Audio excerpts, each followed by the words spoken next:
Esto es Métricas y Mentes, donde los negocios se analizan con datos y las decisiones se entienden desde la mente que las tomó. A ver, ¿qué se necesita para pasar de vivir en el sótano de tus padres sin un peso a tener una empresa que vale 25 millones de dólares? Y todo en solo 2 años. Hoy vamos a desentrañar la historia de David Park y su startup de inteligencia artificial, Jenny. Suena al típico cuento de hadas, ¿no? Pero la realidad es... mucho más cruda. Totalmente. Porque lo que hace fascinante esta historia, que nos llega a través de una entrevista en Starter Story, no es el éxito, no es el final feliz. Son los casi 10 años de fracasos que vinieron antes. 10 años. Una década de intentar, de que te rechacen. Y sobre todo de momentos de una humillación muy personal. ¿Y a qué te refieres con humillación? Porque, bueno, el fracaso en los negocios es una cosa, pero la humillación ya es otro nivel. ¿Qué detalles tenemos sobre eso? Tenemos detalles muy gráficos. Él cuenta que llegó a un punto en el que tenía que pedirle prestada la tarjeta de crédito a su mamá. ¿Para qué? Solo para comprarse un burrito en Chipotle. O la vergüenza que sentía al ver que su madre no podía presumir de él en las reuniones con otras madres coreanas. Claro. Todas hablando de sus hijos ingenieros en Amazon o con maestrías en Stanford. Y él era el hijo que vivía en el sótano. Eso es una presión cultural y familiar brutal. Y justo cuando parece que por fin las cosas cambian, que la suerte le sonríe, la vida le da otro golpe. Exacto. En medio de su primer gran éxito, le diagnostican cáncer. Y como él mismo lo describe, sentía que sus sueños y sus pesadillas estaban ocurriendo exactamente al mismo tiempo. Vaya dualidad. Terrible. Bueno, pues abrochémonos los cinturones. Vamos a analizar esta montaña rusa, cómo una frase absurda de una IA lo inició todo, la estrategia que lo sacó del estancamiento y la decisión millonaria que tomó cuando su instinto le ganó a la lógica. La historia de Jenny no empieza con una visión grandiosa, ¿eh? Empieza casi como un chiste. David y su socio, Henry, ya llevaban como 9 o 10 startups fallidas encima. Sí, una locura. A Henry le apasionaba la IA, a David le encantaba escribir, y un día se pusieron a jugar con GPT-2. Hay que poner esto en contexto, ¿no? Totalmente. Esto es la era pre-chat GPT. GPT-2 era un modelo conocido por ser creativo, sí, pero también súper errático. A veces decía cosas absurdas. No era la herramienta pulida de hoy. Le pidieron que contara una historia, esperando algo más o menos coherente. ¿Y qué fue lo que les dio? Les dio una línea que lo cambió todo. La frase original en inglés fue "Nothing is darker than a butthole".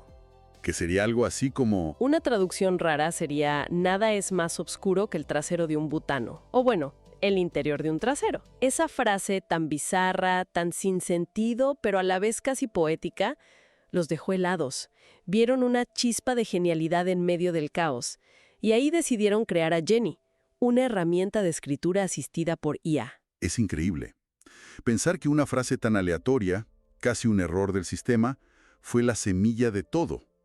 La mayoría nos hubiéramos reído y ya, pero ellos vieron algo más. Pero bueno, tener una idea es una cosa. Convertirla en un negocio que genere dinero es otra muy distinta.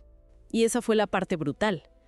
Para conseguir su primer $1, David se encerró a hacer llamadas en frío. La Fuerte describe una rutina demoledora. 8 horas al día, todos los días, durante semanas. Que para quien no está en ventas, eso significa llamar a extraños que no te pidieron nada e intentar venderles algo en menos de 1 minuto, sabiendo que la mayoría te va a colgar. Y el 99% de las veces eso pasaba. Le colgaban, lo insultaban. Él mismo cuenta que su mamá lo escuchaba desde el piso de arriba, gritándole a pobres almas por teléfono, desde que se levantaba hasta que se acostaba. ¡Qué prueba de resiliencia! ¡Total! Y con ese esfuerzo titánico, lograron llegar a los $2,000 de ingresos mensuales. Un hito sí, pero se quedaron ahí, estancados, no crecían. Y aquí es donde la historia da un giro estratégico clave. Sí, este es el primer gran punto de inflexión. David se dio cuenta de que su enfoque para hablar con los usuarios estaba completamente equivocado. Sus preguntas buscaban validación, no buscaban información real. Suena simple, pero es un cambio de mentalidad enorme. Dejar de defender tu producto y empezar a investigar de verdad. Exactamente. Porque preguntar ¿por qué te gusta mi producto? Solo busca una palmadita en la espalda. Él empezó a hacer las preguntas difíciles, las que duelen. Como por ejemplo, ¿Qué es lo que odias de mi producto? O, todavía más inteligente, ¿qué es lo que te encanta de los productos de la competencia? Dejó de hacer que la conversación girara en torno a Jenny. ¿y qué hacía en su lugar? Se centró 100% en el usuario. Les pedía cosas como, cuéntame tu flujo de trabajo actual, olvídate de mi herramienta. O, comparte tu pantalla y vamos a escribir un artículo juntos, quiero ver cómo lo haces. Dejó de ser un vendedor y se convirtió en casi un antropólogo de sus clientes. Exacto. Y al hacer eso, descubrió el problema real. La gente no solo quería una herramienta que escribiera por ellos. Lo que anhelaban era un viaje de escritura amigable asistido por IA. Querían un copiloto, no un piloto automático. Justo. El proceso de escribir es solitario, es difícil. Y al simplificar el producto basándose en esa revelación, ahí fue cuando de verdad empezaron a crecer. Ok, por fin tenían una hoja de ruta clara, sabían qué construir. Pero una buena idea y un mapa no sirven de mucho si no tienes gasolina en el tanque. Y ellos estaban con el tanque completamente vacío. David estaba literalmente en ceros. Y es en este punto de desesperación que ocurre lo que él llama un milagro. Lo invitan a un podcast muy pequeño, casi desconocido. ¿Y qué pasó ahí? Pura casualidad.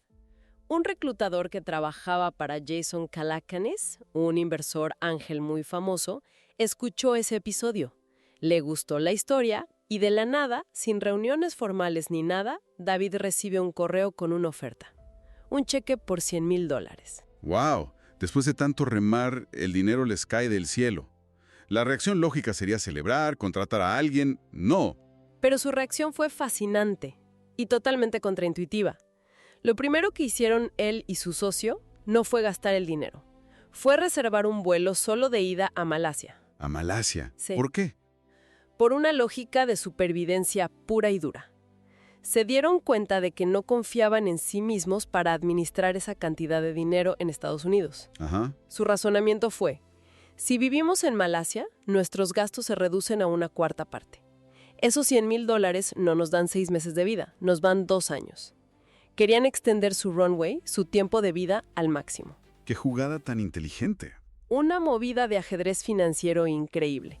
Y fue allá, en Malasia, trabajando solo, donde ocurrió el segundo milagro. Una noche, de repente, ve una ola masiva de nuevos usuarios. Decenas y decenas de usuarios nuevos. ¿Por minuto? ¿Y de dónde salían? El origen era un hilo en Twitter. Un influencer llamado Sei Khan había publicado una lista de herramientas de IA poco conocidas, y Jenny estaba ahí. Ese hilo se volvió uno de los más virales de la historia de la plataforma, y en un solo mes pasaron de sus estancados $2,000 a $10,000 de ingresos mensuales. La viralidad es el sueño de toda startup.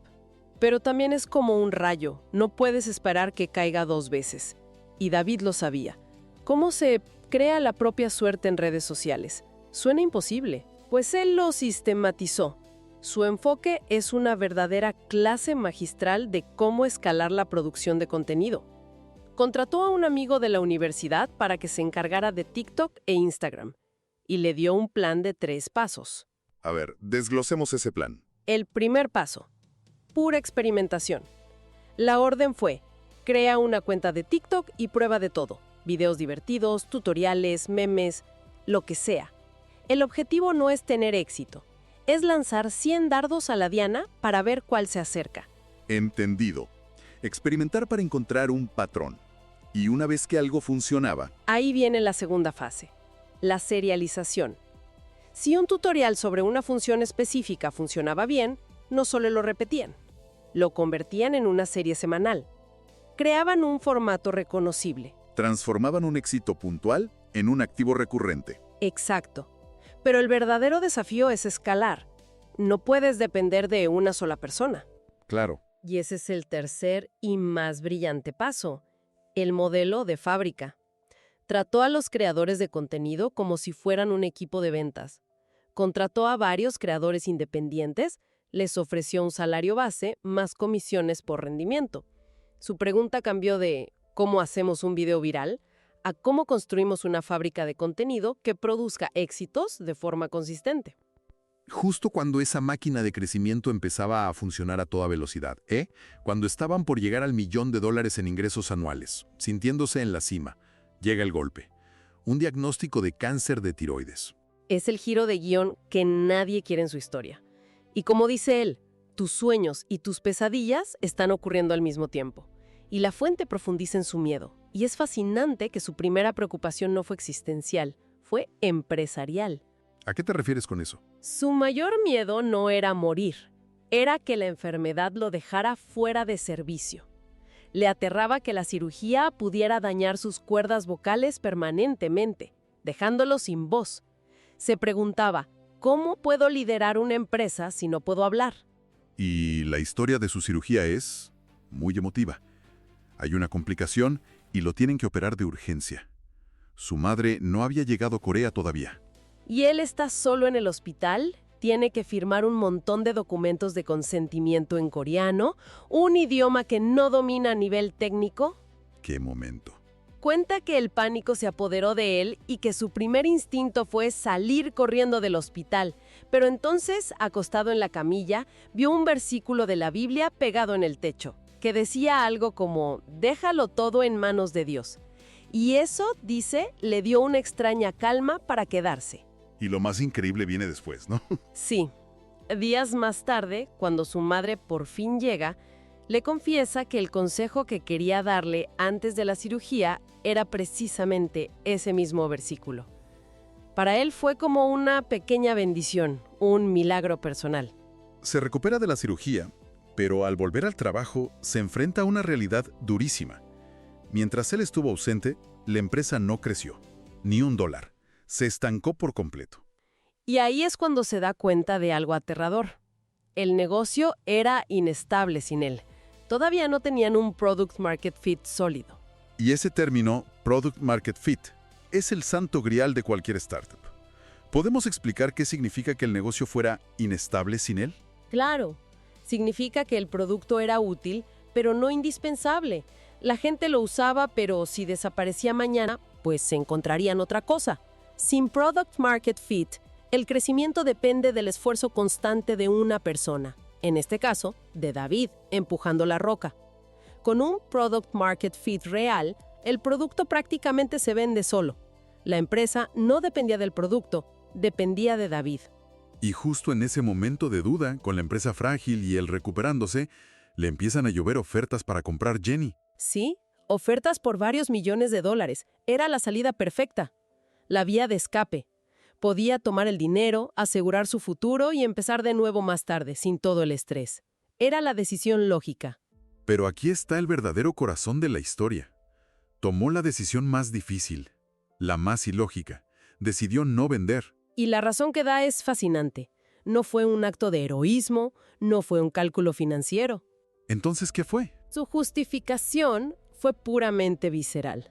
Dice, simplemente no se sentía correcto tirar mis cartas tan pronto. Fue una decisión de instinto puro.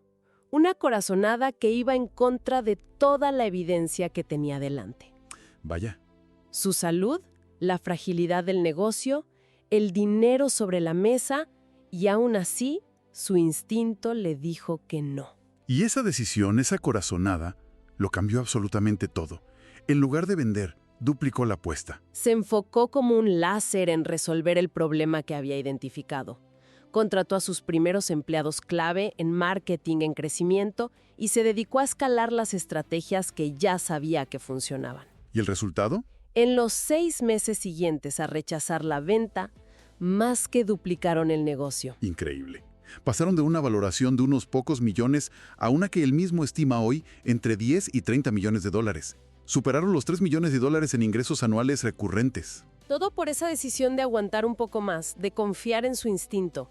La lección final que él comparte es muy potente. ¿Cuál es? Dice que necesitó casi una década de puñetazos en el estómago, de ser el hijo del que su madre no podía presumir, para tener una pequeña oportunidad de éxito en los últimos 18 meses.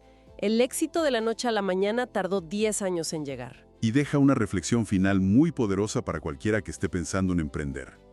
Si eres consciente de que puedes fracasar, perderlo todo y ser humillado, y aún así decides seguir adelante, eso significa que lo que estás construyendo realmente te importa. Lo que nos deja con una pregunta para reflexionar, una que encapsula toda esta historia. La trayectoria de David Park demuestra que a veces la decisión más rentable no es la que dictan las hojas de cálculo, sino la que se siente correcta en las entrañas. Entonces la pregunta es, ¿en qué momento una corazonada puede valer más que una oferta de varios millones de dólares? Gracias por escuchar Métricas y Mentes. Si quieres ver este episodio en video, búscanos en YouTube como Métricas y Mentes. Nos escuchamos en el próximo episodio.